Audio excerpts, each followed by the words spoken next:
Avec cette petite vidéo, je voudrais vous aider dans votre fiche de révision de mathématiques pour le contrôle de cette semaine. Le premier exercice consiste à transformer des fractions en un nombre décimal.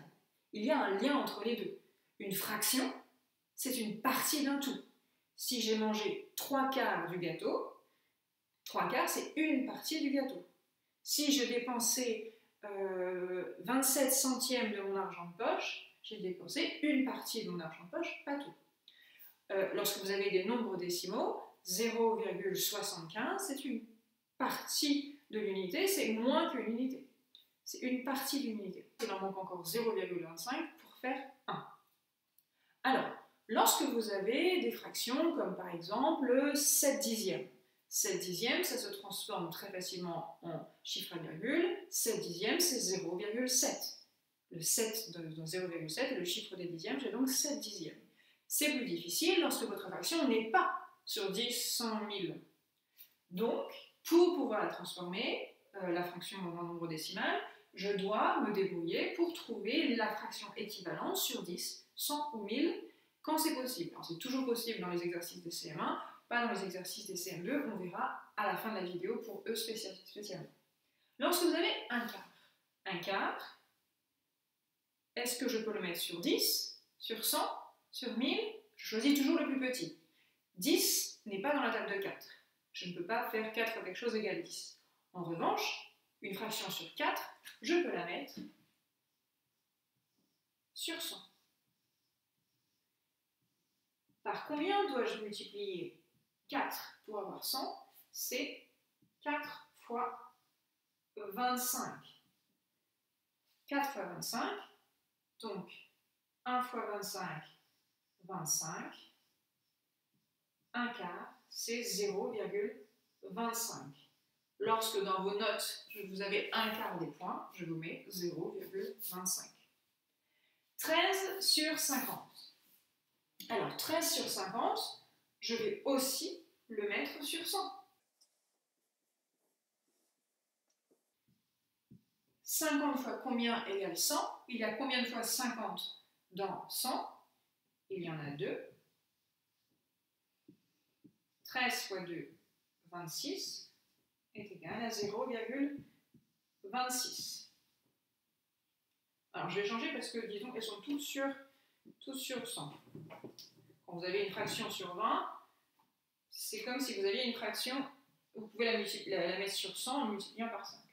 Alors, 1 cinquième, évidemment, 1 cinquième, je peux le mettre sur 10. En multipliant aussi par 2,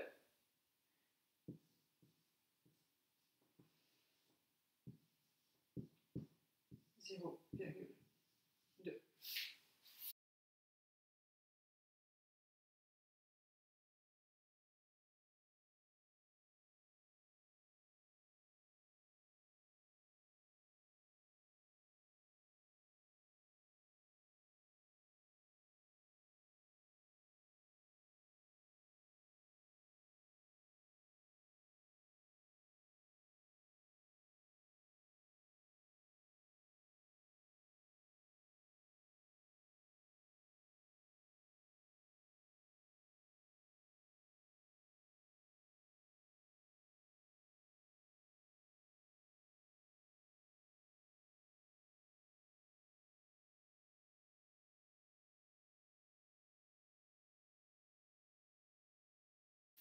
Alors, CM2, 4 neuvièmes. Évidemment, une fraction sur 9, elle ne peut pas se transformer en une fraction sur 10, 100 ou 1000. On se souvient que dans ces cas-là, on peut diviser le numérateur par le dénominateur, car la barre de fraction, c'est une barre de division. Donc je la pose. Alors, 4 divisé par 9. Alors, pour résoudre la division, je peux m'y prendre de deux façons. Je vais commencer par la façon la plus simple. Alors, 4, je vais tout de suite mettre 4,0. Je prends 4. Donc, combien de fois 4 dans 9? 0. Il reste 4, j'abaisse le 0.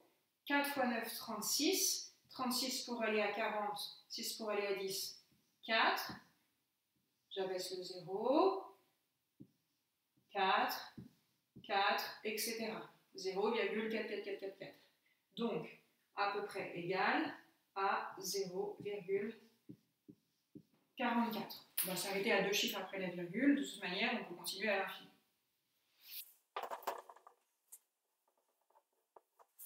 Ou bien, je me dis tout de suite, je prends 40, mais 40 dixièmes. Là, j'ai 40 dixièmes. 40 divisé par 9, 4, mais 4 dixièmes. Puisque j'ai divisé des dixièmes, mon résultat est aussi un dixième. Donc 0,4, il reste 4, j'abaisse le 0, 4, etc. Évidemment, on trouve le même résultat. Alors, essayez de voir si vous arrivez à faire ces petits exercices.